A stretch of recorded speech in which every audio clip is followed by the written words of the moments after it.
Welcome back to the FloTrack podcast. My name is Lincoln Shrike, joined today by Gordon Mack.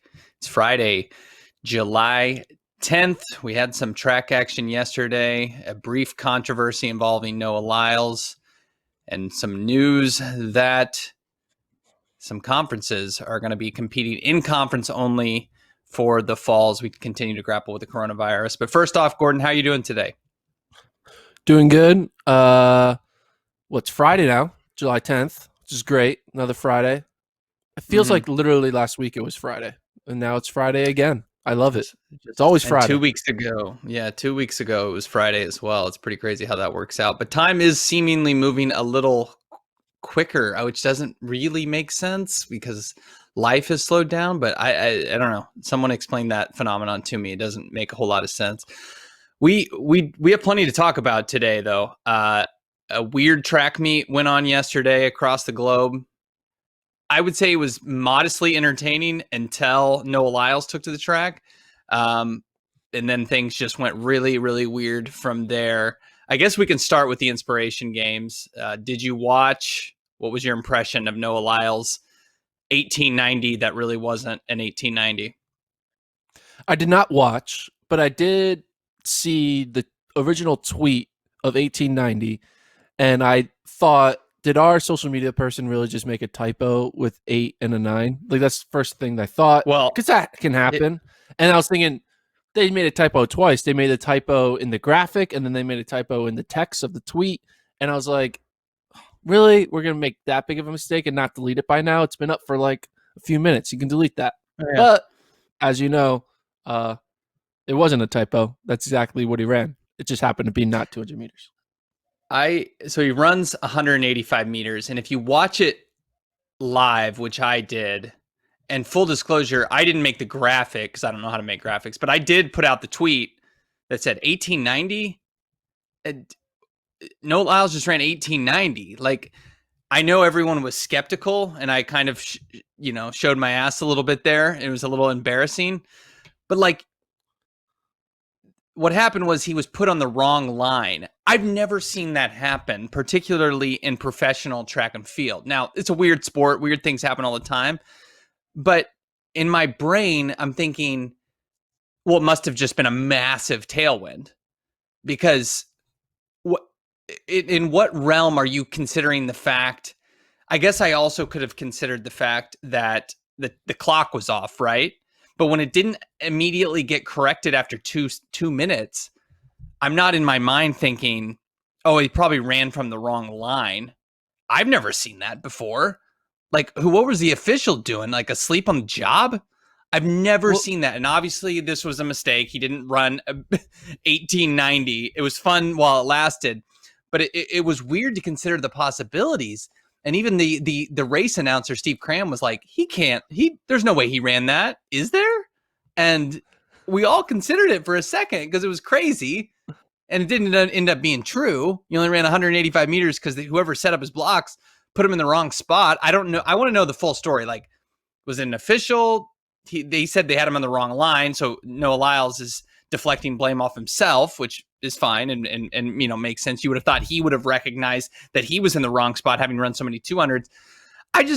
When it initially happened, the furthest thing from my mind was he didn't run the full distance. I thought, okay, there must have been a massive tailwind or the clock was wrong, but not that he was messed up on the line. It was a wild couple minutes. What were you thinking? Well, massive tailwind would be insane because that's still really world fast. Record, what, 19? What's the world record? 19. What is it? 1919. 1919. Yeah. So yeah. Now that did like triple the tailwind for that, but yeah, and he's not even in that realm now. He's like what 19? He's a 19.5 guy right now, so that would be incredible. My question was he supposed to run 200 meters? Was he supposed to run like 200 yards? Because a lot of these athletes were running like 100 yards, 3x100, 150 meters. No, it was like what was it was a 200 meter race. It was supposed to 200 meters. It was supposed to be 200 meters, not 200 yards. Yeah, no. Because 200 yards is 180. 200 yards is 182 meters. So maybe he was at the 200-yard mark, and they saw that 200 on the track. Conspiracy Bill is getting a little ringing in the ears here. That could have been it, considering the 100-yard race that took place also in the meet did happen on that same track in Florida. So maybe the officials got in the yard mindset and were like, oh, this is a 200-yard race. And that definitely, Occam's razor says that's a decent possibility, because otherwise this doesn't, I know this is a weird and different thing, and that's what you can chalk this up to, this meet of which is going on in different locations around the world, and they probably don't have the most established officials out there. Who knows? But you're right. That's got to be the most likely explanation, is somebody thought it was a yard race instead of a meters, 200 meters. I will take the blame and, admit that I for a second entertained the thought that he had run 1890. And it was fun to look at Twitter. Like, track Twitter had a moment yesterday where everyone was just like, I didn't even know what to tweet. It was just like people tweeting question marks and just like we didn't know what to think. And I just enjoyed the high I experienced of thinking for a moment. Dopamine. Yeah. I didn't think he broke the world record, because I knew there would have to be circumstances, right? Maybe the wind was, maybe a hurricane moved in while he was running. I don't know.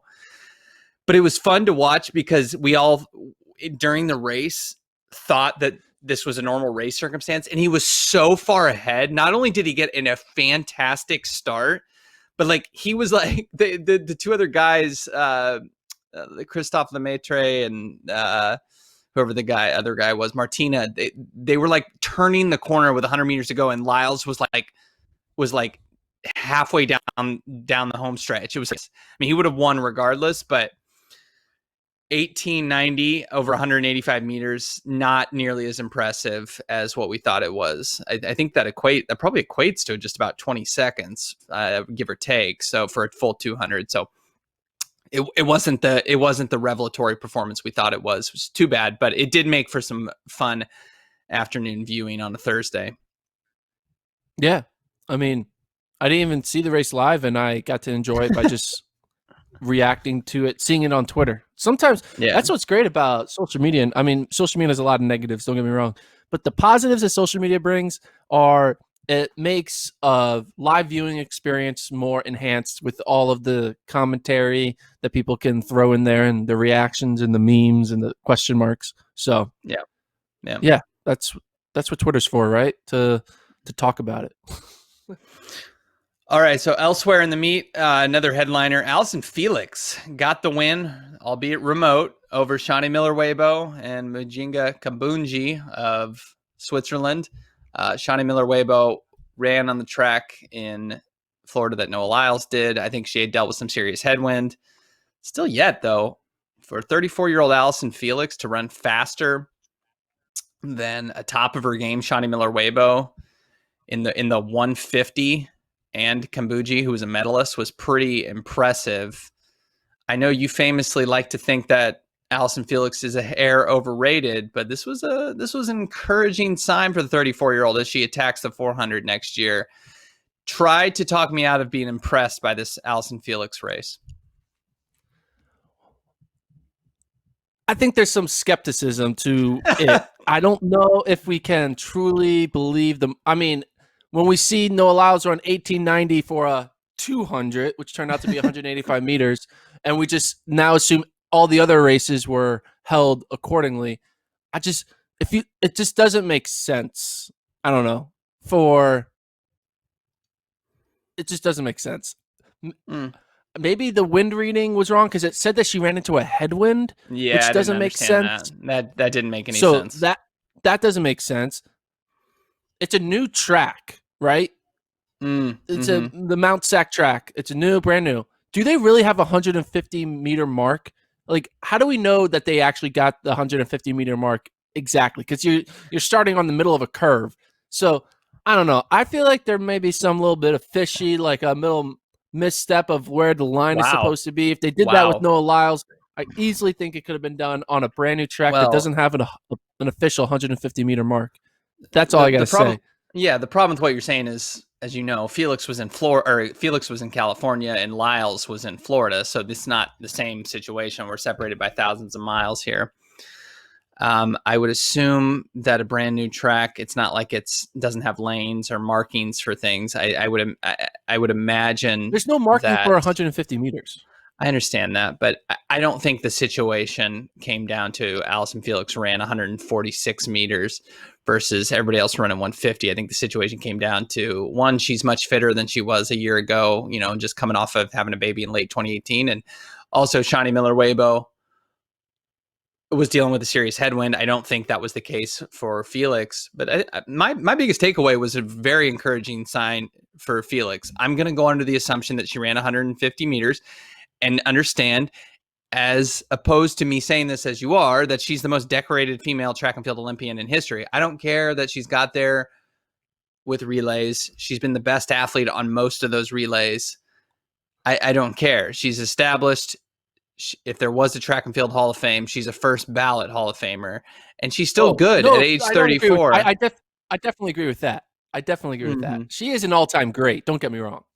I'm not saying she's Usain Bolt, but I think yesterday proved that she still has something to give. And she came on late in 2019. She won a gold in the mixed 4x4, which whatever, she even said, I don't really care about this. But heading into 2021, I think she is better positioned than she was in 2019.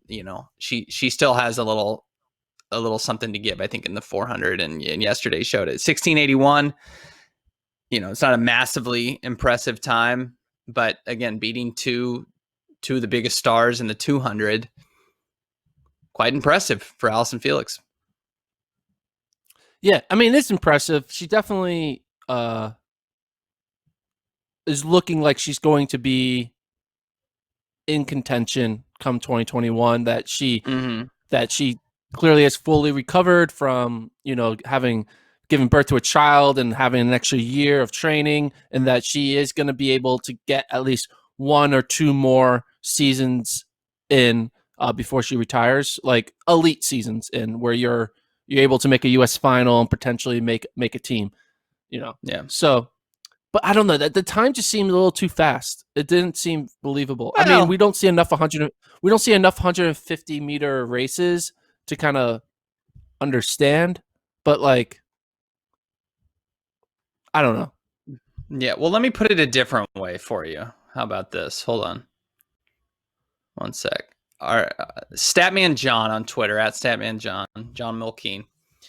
Here's a very convoluted and kind of confusing tweet. To put Allison Felix's 1681 in context, back in 2013, the year in which she ran 21.85 windy, she clocked 1636 for 150 meters on a straight. To be just a half a second off that in her first race of the year and on a bend with no competition and 7 years older is not bad at all. There's a lot floating around there, a lot of caveats, but there you go. John Mulkeen, stat guy, really the official stat keeper of track and field, at least on Twitter. He's impressed. So I feel like I need to be impressed as well. She's older. She ran that time on a straight. This is not a bad performance. I was mostly joking, by the way, if you couldn't tell. But yeah, go ahead. No, I know it. That's what makes me question it, because it seems too good to be true. I don't know, because she is not an elite 200 meter runner right now. She is an elite 400 meter runner. Like, she hasn't been good in the 200 since what, 2015? Like, when's the last time she's run a world class 200? I don't know. I think she in the 2016 trials. I think she was fourth in the 200. So I mean, still okay. So top five in the fourth. Yeah, but then after 2016, she moved on from the 200 and it's like, I'm a 400 meter runner now. Yeah, I mean, I'm sure she still competed. I don't know exactly what was going on, but for the most part. But again, it's not out of the question that she could be, much improved than she was in 2017, 2018, and 2019, in 2020 and 2021. It's not impossible. I mean, yes, you're right. The way we think of the 200,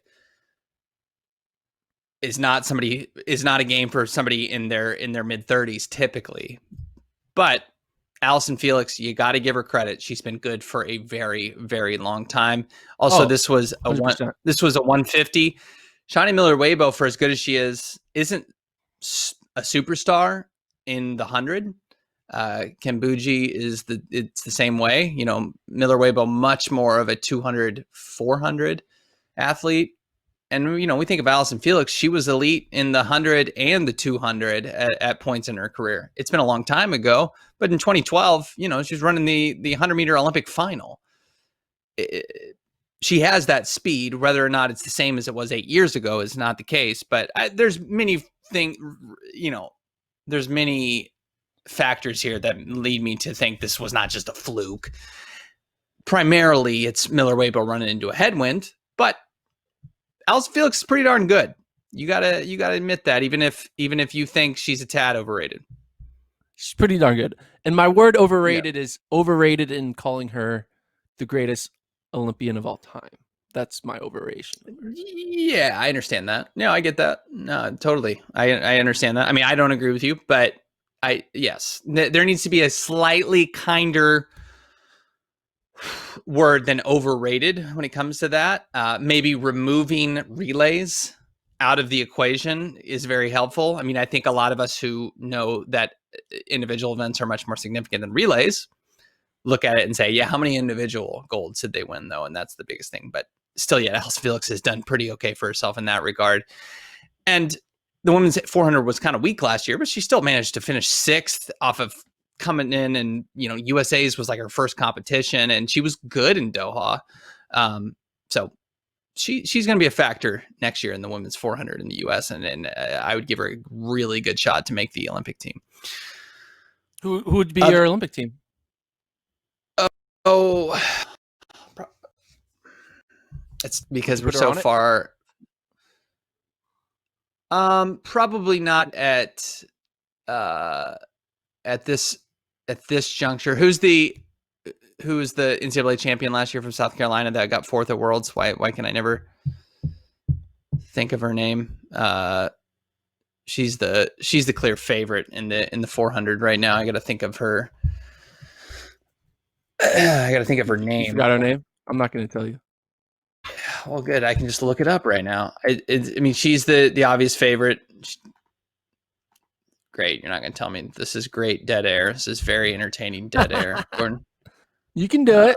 You can do it. I believe in you. Starts with, should I tell you what it starts with? I'm about to find it. Okay, Waddle and Jonathas, of course. Yeah, Waddle and Jonathas. And then you got, Phyllis Francis, and then you go to somebody like Shakima Wembley. I would imagine and Kendall Ellis. So those women are standing in her way. Of course, both Jonathas and Francis were top 5 in the world last year. So it's going to be tough, of course, but I just think Allison Felix is going to be much better in 2021 than she was in 2019. So, and she'll definitely go to the Olympics because we now send 35 400-meter runners to the Olympics now because she's obviously looking to make it in an individual event. Yes, if she's healthy, she's going to be on the Olympics, and barring a huge injury, she's going to get selected too. She's too much of a factor of USA Track and Field's marketing to not really get left off unless she's woefully out of shape or hurt or something else happens. But I think she's going to find her way on. I don't think if the race was today, she'd make it. But next year, if she continues on this upward trajectory that I think she's on, yes, I think it's going to happen for her at age 35, which would be maybe crazy. I'm hoping that when she does make the team on the relay and she runs the 4x4 prelim and then runs the mixed 4x4 final, right? Mm-hmm. And then she gets 2 more golds. Maybe some people will start saying like when they say most decorated, they'll be like, well, she's pretty decorated by the relay. And again, she is an all-time great. She's won the fastest American all ever. She's won many golds individually, but the phrase most decorated is, I kind of thought about that with Michael Phelps, right? He got a lot of his medals in relays, right? So he did. He did. He got a lot of his medals in relays when he won like 8 gold medals in one. Like I was trying to He was compare like winning him to like Bolt. 3 or 4 individual events though at a time. Like he was Yeah, winning like but it's also multiple it's. individual events. I was trying to like compare like is what Usain Bolt does by winning the 1 and the 2 the same as what Michael Phelps does? I don't know. I was trying to like compare. I did a whole thing deep dive on like medals and like how like you get a medal if you run in the prelim of a relay. You get a medal of this. Because Yeah. some I feel like if and you're an also like all-time great, we should discount those. You don't get a medal if you don't get a number added to your tally to be compared to all-time greats if you're at the end of your career and you run a prelim and then the younger athletes, the current crop of athletes win a gold medal. I'm not in huge agreement with you run a prelim, you get a gold medal. I'm not a fan of that at all. yeah, and also like again, this doesn't really happen because it's an equal 4x1, 4x4 because everyone's running the same lane. But like even like think of like a DMR. It's a guy who runs the 400-meter leg, deserving of credit for winning a DMR title when you have Ed Cheserek on your anchor. Like, Well, yes. I mean, you don't. It's not like you get a DMR and NCAA title. You get to decide which legs get the. Now, I know you ran on the team, but Edward Cheserek did all the work, so you don't actually. No, I'm just saying if you run the. I feel like I can say that because I was the 400-meter runner for my college in the DMR, and I definitely knew I do not get any credit for any win or PR that our DMR does because I am just a blimp of. It's really just who has a good miler. So you're a blimp. A blip. I'm a blimp. That's what 400. 400 could be. You literally. I mean, Ole Miss won the DMR with like a 50-second 400-meter runner. Not bad. Division I NCAA champions won with a 50-second 400-meter runner. Yeah, think about that. It's typically all the miler, but we've got off topic here. I don't know. We'll see. We'll see what Allison Felix can bring in the 2021 season, but I think she's gonna be closer to her 2016 level than her 2019 level in 2021, based off solely her Inspiration Games performance. I was inspired by it. I was inspired. Okay, another action. The 100-yard race was kind of a dud. They also ran in Florida. That was Andre DeGrasse, Omar McLeod, and Jimmy Vicow. DeGrasse won in 9:68, I believe, or maybe it was 9:69. One of those times, they ran into a massive headwind. It was kind of a dud. I don't really know what to think of that other than not very impressive. Maybe let's kill the 100-yard race just going forward. That didn't really pan out. The 3x100, Allison Felix came back, ran with Team USA to win 33-25, 32-25, something like that. Elsewhere, I don't know. Who cares? The rest of the competition was it was all about Noah Lyles and Allison Felix. Let's admit it. I don't really care what else happened. Sam Kendricks, Sandy Morris won the pole vault. And then there was George Van Moline won the 300-meter hurdles. Good day for the Americans overall. A lot of wins. But I don't know. I kind of like the Impossible Games more than the Inspiration Games. As far as the power rankings of exhibition social distance meets, I put the Impossible Games above the Inspiration Games. Where do you put the Garden Clash? A footnote in history. The first one was fun. And then after that, it just all went downhill. Once we had decathletes running around, jogging around cones, it's like, yeah, we've reached our saturation point. We do not need to see any more garden clashes. So I understand that circumstances asked for this, and it's been cool, and I applaud the powers that be for putting these things together. It cannot be easy to run a meet or to broadcast a meet where athletes are across the globe. But I'm ready for August 14th in Monaco, of which we're going to have athletes on a track that are actually running next to each other. I'm excited for that. And this has been a fun little experiment, but hopefully we can do regular track going forward. Do you think it was live? Because how could they coordinate? They explained it at the beginning. firing a gun at the exact same time. They explained it at the beginning. I'm not going to be well versed in explaining to the full detail, but at the beginning of the broadcast, now maybe they were just blowing smoke, but they were talking about how technology that when the guns generated, they would go off simultaneously. I don't know what it was. I don't know exactly. They had to modify, I think, a little bit of like broadcast delay, but they were saying that they were going off simultaneously. I don't know. I don't know how exactly it worked. They touted the technology though on the pre-show broadcast that's how it was going to do it. So give them credit. If it was a big fib, then they surely got a believer out of me, because they were talking about how the guns would, get each other, go off at the same time. And I mean, watching, you wouldn't know the difference. It looked like, everything started right on schedule. So who knows? And if it was fake live, they really did a good performative of thinking Noah Lyles ran an 18.9 because then they could have been like ahead of that and be like, all right, this is 185 meters, Yeah. It was a cool broadcast. I mean, it was fun. Maybe I didn't appreciate it as much as I could have, just simply because I was like doing the recap for our site. So I was just kind of trying to like write as quickly as I could, but it was fun. It's just like, I'm ready to get back to 100, 200, 400, 800 and not 300 meter hurdles and 3x1s.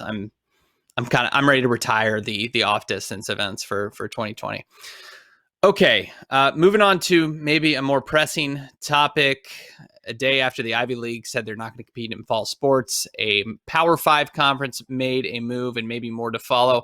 The Big Ten yesterday announced that they're going to compete only in conference for the fall of 2020. Of course, all the attention there went on to the football schedule and how that would be modified, but it's going to impact cross country as well. How? I really do not know. Is Wisconsin just going to host a bunch of meets on the Nuttycombe course or on the Thomas Zimmer course? We do not know. Also, rumors and reports that the Pac-12 is going to follow. I've heard the ACC is rumbling. It feels like everyone's going to be going to a similar model like this. Do you have any thoughts? You're kind of the idea person, Gordon, of how we can sort out all these logistics for the pandemic. Do you have any ideas how this is going to work for cross country? Will there be an NCAA championships if all competitions in the regular season are just in conference? Well, that's the thing. So if that is the rule, Wisconsin then can only invite Big Ten schools to the Nutty-Tacoma invite, right? So right. I think that's how it works, because they basically the whole concept behind it is very performative in my opinion, because to say that like you're less likely to get coronavirus by flying to Rutgers and playing them than you are to flying to Iowa State and playing them, it's kind of like not like, okay, like no, it's equal amount of opportunity to get it. The idea is maybe they're hoping because you can say you're going up against fellow Big Ten teams, and they're using the same protocol that the Big Ten created, right. And you can't trust ACC's protocol because they take it a little too easy. You can't trust them. It's a liability thing, right? It's a liability so they thing. kind of want to. Yeah, but in the end, it's like, and I also think it helps because then they can also delay the season, right? Because if you push all your non-conference games out, you could start your first game in October, which says, oh, we bought ourselves another month. Maybe things are even better a month later. So I think there's multiple things to it. So that's on the football side. But for the cross-country side, I think if things happen, I think this is what could happen. I could see that there are no regular season cross-country meets, and all there is, they just start the season on Halloween weekend, have conferences, and then 2 weeks later have regionals, and then next week, they do a 3-week cross-country season. That's so they're going to get an exception for regionals and nationals, where it's going to say so the conference only thing doesn't extend all the way to the championship meets. That's where I'm confused. Because you'd have to break the in-conference rule to do NCAA championships, clearly. Well, I don't think the Big Ten is... Big Ten I don't think is saying that they can't go to the... This is just regular season. I didn't see that either. Yeah, the Big Ten champion wondering. In football, I highly doubt the Big Ten champion in football, Big Ten's going to be like, we're not going to let our conference representative go compete for a national championship. And to be clear, the what you were saying with you can't fly to Iowa State, but you can go to Rutgers. It's all based on football, right? And Big Ten schools had games against Washington. They had games against Pac-12 schools, so they're going way different places in the country. So it's based off that. It's not about saying going to New Jersey is safer for Iowa than it is for them to go down the road to Ames. Like, obviously, no, that's not the case. It's more of like this, just for the most part, travel is going to be much, much shorter for a lot of these programs than it would have been otherwise. I mean, who knows, I guess, if it's exponentially safer. I don't know if we have any way of knowing that. I think what this shows to me is that commissioners and ADs are doing everything they can to have a season, which I think we should encourage and applaud, because the alternative is what the Ivy League just did, was just say, we're not doing it. And that's not what we want to see. Obviously, safety is of the biggest concern, but I also, if it can be done, if pro sports can do it, it would be great to have a season. Now, the challenges are way more extraordinary for colleges with classes and a bunch of people in concentration on a campus than they are for pro athletes who go into a bubble. But for this to happen, I actually took it as encouraging news. We don't yet know how it's going to affect potential NCAA championships. I think your explanation makes sense, that this is just referring to the regular season. But like I said, I think this can be an encouraging sign that there's going to be competition in some form in 2020. Because I'll admit, with the Ivy League and with a few D3 schools saying that they're not going to compete, I thought we were trending in the next couple of days to another wiped out season like we saw in the spring. So I don't know. I guess I left it a little encouraged. I mean, the main thing to think about, though, I think the snowball effect is going to be every conference is going to do what Big Ten is doing, because it just makes sense. All the Pac-12, they're like, all right, everyone's going to cancel 3 to 4 games off their schedule. It's okay that, I mean, it's really going to hurt. I mean, those games don't really hurt like big schools. No. Ohio State not being able to play Appalachian State doesn't hurt Ohio State. It hurts Appalachian State. So the schools that are getting screwed over by this are going to be all the schools who mid-majors. Mid-majors who lose 59-0 and then cash that $2 million check. They can't cash that $2 million check anymore. So I could see, though, this snowball effect cause mid-major sports maybe potentially getting cut, because all these mid-majors who get that check from these Power 5 games aren't going to have that check. And maybe because they don't get that check, they're going to be like, all right, no more, we're cutting sports. So we may not see everyone's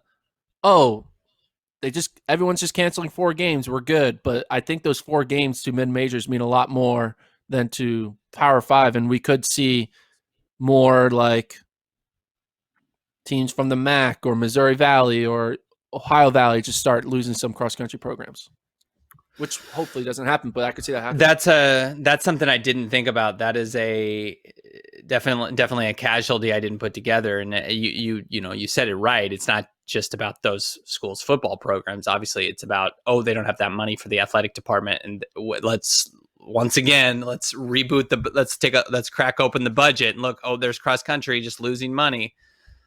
Maybe you're right, because we had somewhat slowed down, compared to 2 months ago when, Akron goes, Central Michigan goes, and UConn loses cross country. We kind of thought, this is going to keep going. I know Stanford had cut a bunch of programs a couple days ago, but maybe that unfortunately the cuts get rebooted again when we realize that big chunks of money going to mid-majors that support their athletic programs by them playing Power 5 schools is cut out. That's a good point. That could definitely be a big factor to watch out for now that this looks like the model for 2020. I know this is scary to say, but do you know what school doesn't have a conference in football? and Yeah, I know Notre could end Dame. up losing their. They could end up losing their entire football season. BYU and Notre Dame, they could both Yeah. lose their football seasons. And if BYU has no one to play, they're not going to have money coming in for that BYU. And then BYU could be like, oh, let's cut a sport. And now Wait, BYU you could doesn't have a say football conference? BYU doesn't have a football conference? No, they're independent. Okay. They're independent. Oh, so yeah, there's going to be right.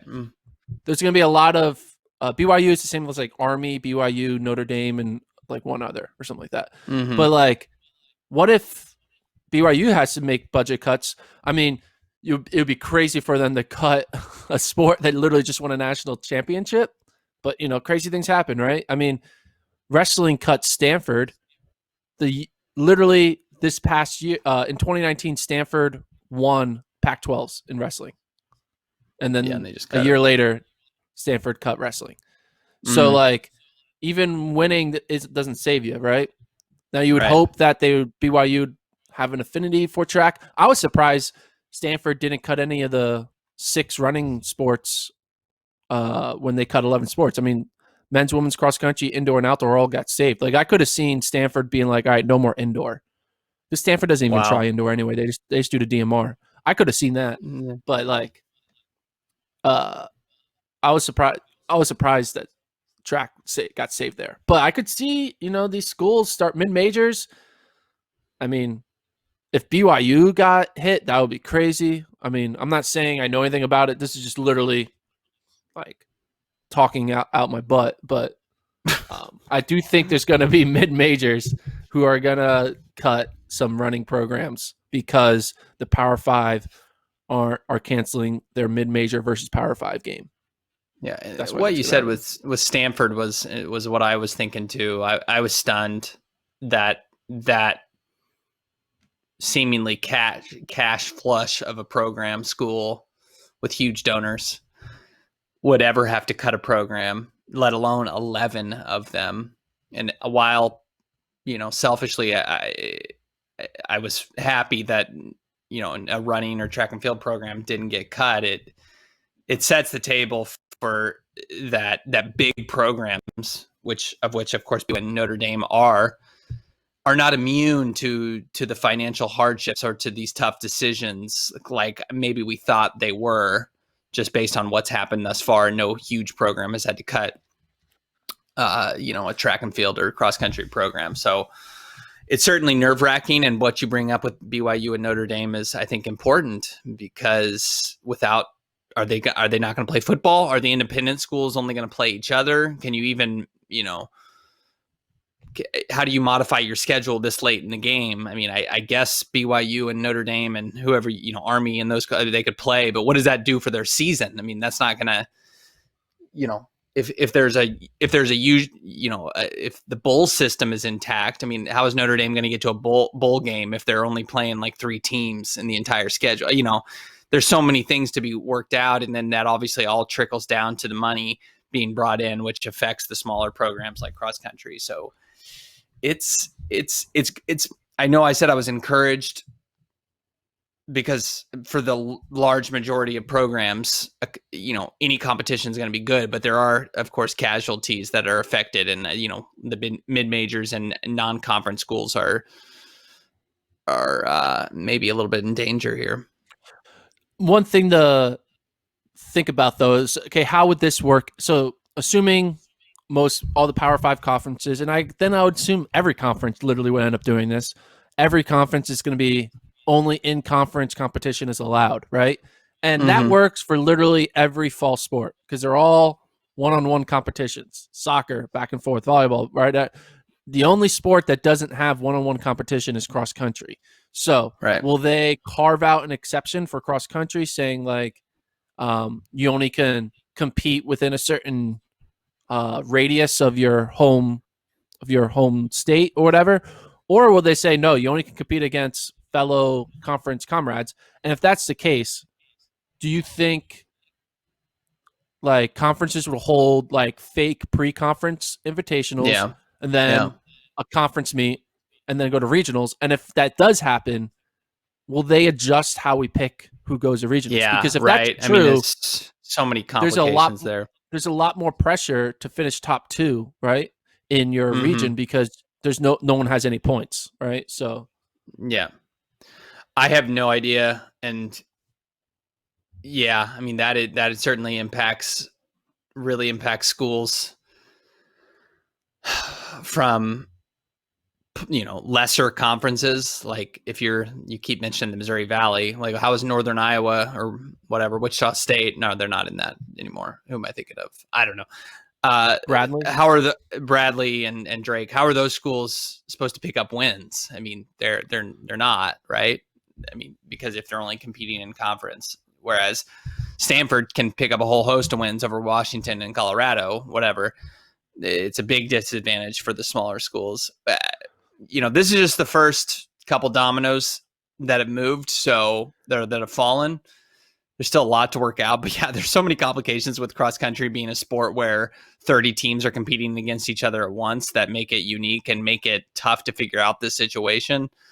I don't know. I guess I was saying I was encouraged before I really went down in the nitty gritty of the logistics to think about, because there's a lot of complications if you're trying to have a NCAA championship season.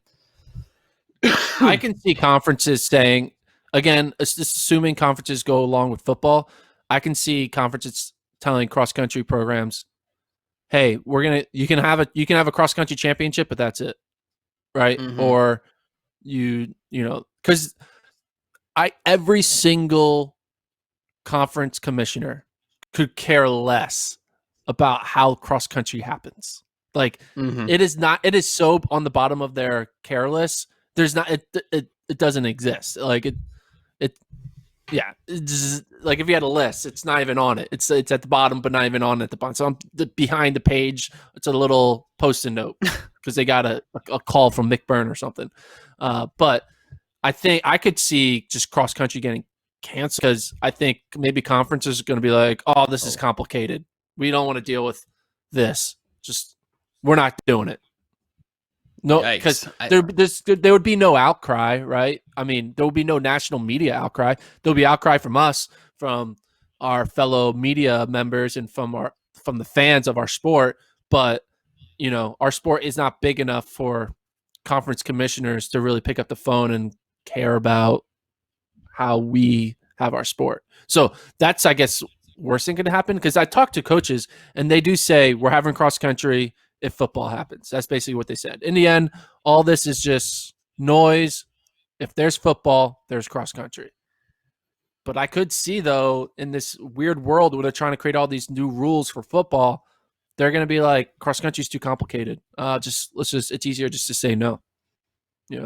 I almost wonder if they could make an exception for cross country, though, simply for the fact that it has such low attention and it is unique, Yeah. And there's no fans, right? You could say like, hey, no fans, only the 7 people come, Right. So do that. And, you're outside where I know all fall sports are pretty much outside, but transmission risk is what you would think much lower. I don't know. I mean, you're not going to have the sophisticated testing that you're going to have in in professional sports. So I don't really know. But the in-conference solution, if you're trying to have an NCAA thing, it could seem almost impossible now that you've kind of broken it down. It's certainly, shaping up to be the strangest season we've ever had at best, to say the least. But when you talk about trying to then go from an all conference season when some teams don't even have that in foot, it's just, I don't know. It's a lot to sort out. It's giving me a headache, and I just don't want to be talking about this anymore. I'm ready for this virus to go away. I'm ready for just normalcy to return, and it's just we're a little bit of ways. Lincoln, so you're getting broken right now. Is the virus breaking? Well, it doesn't mean well, yeah, it's definitely broken me. It doesn't mean I'm touting it as not real. I'm just saying. No, I'm not saying. I'm saying like you get these 4 months of talking about no sports and all this. Like, what are we gonna do? This changes. It's starting to hit you. At first, it was like a cool little concept of like, whoa, this is crazy. We're living in a world with no sports. But now we're like, oh shit, we're in a world with no sports. Well, and now we're trying to like piece together what we can do, and I'm just realizing, with cross country all conference, like, would be fun for a couple things, but eventually we're going to be like, we're wanting to do the national championships, and if they're strict adhering to this, it just feels like if they say we'll do conferences all the way up to NCAAs, then you can have NCAAs. Well, why can't we just do a somewhat normal schedule? Like, why can't we just have the Nettycombe Invitational in October if we're going to have that big of a meet at NCAAs and Stillwater a month later? It's just like cross country is the exception to this rule, and it feels like that should be the way it's approached. But you're right, cross country is negatively impacted by the fact that it's the ignored little brother. And so it may just be a massive casualty here where they're just like, I don't know, figure it out, but you can't do out of conference meets. Yeah. It's not even a little brother. It's the ignored step cousin, best friends, mentor, teacher's aide. Yeah. Very, very far removed from the actual football. I would be entertained, though, to see like 5 or 6 Pac-12 championships in one season. If the Stanford Invitational turns into September Pac-12s and then October. Yeah, it's just like October Pac-12s. I guess, that's the plus side. I don't know. And think about this, though. Imagine having like 3 Pac-12 meets before the actual Pac-12 meet, and it's like different winner every time, like a different individual winner, a different team winner. Cool. It's like, whoa, back and forth. And you're like, all right, round 1, Stanford won. Round 2, Washington won. Round 3, Oregon won. Who's going to win the final one? And then like Colorado's like, we were sandbagging and we're winning the final round. Yeah. Let's hope it doesn't come to that. I guess that's fun, but what if they say you only can have dual meets? What if they say like, all right, you don't have to be in conference, but you only can race one team at a time. Wow. So we only get to see like dual meet matchups. Yeah, let's just hope it's not just dual meet in conference. I don't think I need a race to know that NAU Arizona versus Arizona State. Weber State. Yeah, I don't need NAU versus Weber State week after week after week. I want to see them run up against BYU. Though, how cool though would it be if like they say only dual meets, and then Ed and Mike Smith are like, you know what, this is bullshit. They're screwing with our cross country season. We need to give the fans something that they want. And then Mike and Ed get together and like, we're putting it on a dual meet. You know what? We'll do it. And then they have a dual meet. And then Joe Franklin and Mark Wetmore are like, you know what? Let's have a battle on the mountaintop, and it's New Mexico women versus Colorado women, right? And it's all, and then just that wouldn't that be fun? That'd be fun. You're giving these coaches a lot more credit and freedom to put up their own meets that organically schedule a meet this late in the year. I don't know. And then I have no idea. Andy Powell calls up Oregon and it's like, hey man, let's settle this right now. Did I make the right decision to leave? And it's Washington versus Oregon, right? You can have all these great dual meets. This is not the personality for most of these coaches. I don't think these coaches are like focused on training and not a whole lot else. I'm just. Or this is what they do. This is what they do. I know what they do. Okay. You got in order to like keep things in a bubble. Basically, all the cross country teams now just have the same schedule as their football school. So whenever the Oregon football schedule, Oregon cross country team travels to wherever the Oregon football team is going and races that team's cross country program. They race once a week. They race once a week.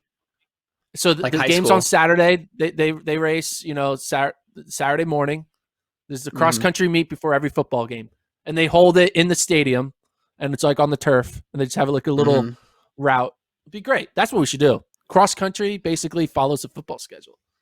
That would be fun though, right? It would be like you get excited for like matchups. I suppose I'm hoping for something more traditional than that. Okay, we'll leave that for now. Last thing before we go, Bowerman Track Club going for fast 5K times tonight. I want to know your predictions. We'll start with the men's race between Lopez Lemong, Mohamed. Who do you think is going to win, and what do you think the time is going to be? I think So would they run?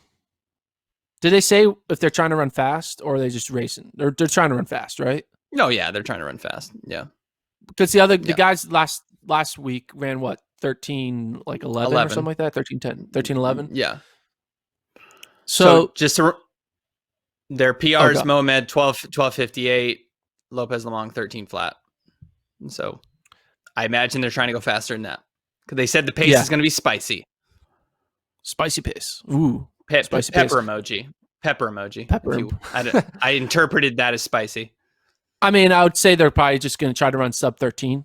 Like that's just be the goal. Do they do it? I'll say, yeah, why not? You got time. No pressure. Who's going to win and what's the time? Lopez wins 12:57. Ooh. Mohamed 12:59. Wow. Yeah, I'm going to go the other way. I'm going to go Mohamed 12:56, and I think if somebody's running 12:56, I think Lopez is that's pretty quick. So I'm going to put him at 13:01. It's just the way I'm feeling. Okay, now to the women's side. This is the marquee: Shelby versus Carissa Schweizer. American record belongs to Shelby Houlihan, 14:34.45. Are they getting under? Who wins? Who has the American record at the beginning, or who has regardless of the situation, it's either Shelby Houlihan or Carissa Schweizer is going to have the American record by the conclusion of today. Who wins and what's the time going to be? Time is going to be 14:29. Woo! Dang. That's what I think. Time's going to be 14:29. You called the famous race, their last matchup for an American record on the line. What do you got? Is Shelby going to be Aiken again? I don't know. I was thinking about that race. That women's 3K at BU is kind of very similar to the Chris Zielinski 10K in 2010 at Peyton, right? Everyone came to that meet saying, ooh, this is going to be Galen Rupp's American record attempt in the 10K. And then Chris Zielinski surprises everyone and breaks the American record and like takes the spotlight from Galen Rupp. Everyone went to that BU meet thinking this is going to be American record for Shelby Houlihan, but then Carissa Schweizer comes in and upsets Shelby Houlihan. It's kind of like the female version of that Zielinski 10K. A little bit. I would say stakes for indoor not quite as high. 3K not championship distance, but okay, you're right. There's some similarities. But who do you got? Who do you got tonight? I'm going with Houlihan gets her revenge. 14:29. Houlihan. Schweizer breaks 14:34. Schweizer runs like 14:33. Yeah, I definitely have Houlihan as well. I think she gets the revenge. The game face is going to be extra fierce. I'm going to go 14:32. I'm just a believer that 14:34 is, even though she did it 2 years ago, and as Kevin mentioned, she should be 2 years better. She's been better in the following years. I think 14:34 is a tough time. We're not used to seeing a ton of fast 5Ks in the U.S., so I think it's going to be a tough time to crack. But I will go 14:32 for Houlihan, and I think Schweizer runs 14:35 to just miss. It's going to be fun. We don't yet know how to watch, if it's just going to be recorded. We don't know what time. Last time the Bowerman Track Club did this time trial, they did it really late at night for at least us Central Time folks. So who knows if we'll even have results before we go to bed. But could have an American record go down tonight in Portland with another Bowerman Track Club special. It's going to be exciting. Hopefully, we'll see who's right. Are we putting any wager down? No. I wagers? Cannot afford no wagers. I just constructed a massive shed in my backyard. That has taken my wager, but $8,300. It was not for cheap. A shed. Well, it's a very fancy. It's a very fancy shed. Yeah. Does it have plumbing and like AC? And no, stuff? no. It has AC, but it does not have plumbing. But what do you put in the shed? Garden tools? No. It's my wife's art studio. Oh, okay. Yeah. When I think of shed, I think of like lawnmowers and like wheelbarrows. Right. Yeah. It's more of a studio. I mean, it's more of a studio. We're calling it a shed, but it's pretty big. But yeah, it cost me a good amount of money. So my my budget for wagers, which is normally quite low, I have none. So we could do like candy or something, but like a bag of Skittles or a Starburst or something. But that's about all I can go for this. You only have like 50 cents left in your bank account. You only can order like one bag of Starburst. It's more than 50 cents less than $8,300. I'll tell you that. There you go. All right. That makes sense. All right. That'll do it for us this week. Sorry we didn't get to any emails. We'll try to do that more next week. Email the show, FloTrackPodcast@gmail.com, and we will see you on Monday.